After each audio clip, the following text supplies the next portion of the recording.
I want to ask you, do you finish what you start? Because the truth is, growth doesn't happen by stopping halfway with anything in life.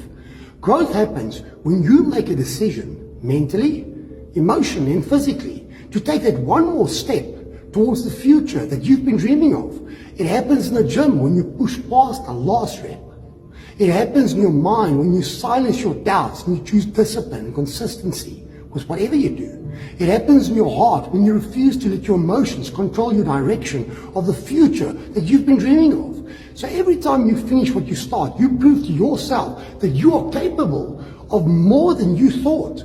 As the Bible tells us in Galatians 3 verse 23, whatever you do, work it with all your heart, as working for the Lord, not human masters. That means God wants us to give everything, not a half effort. He wants us to give our best, because our best honors Him.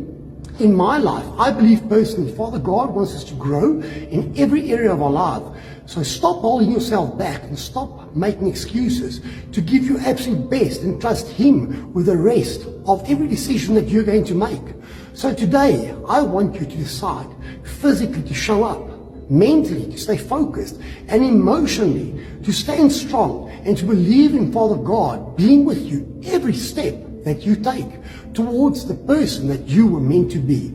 So, the most important thing in your life is choose God with whatever you do, and it will become successful. Have a wonderful evening. Lots of blessings to everyone. Catch up again with you guys tomorrow.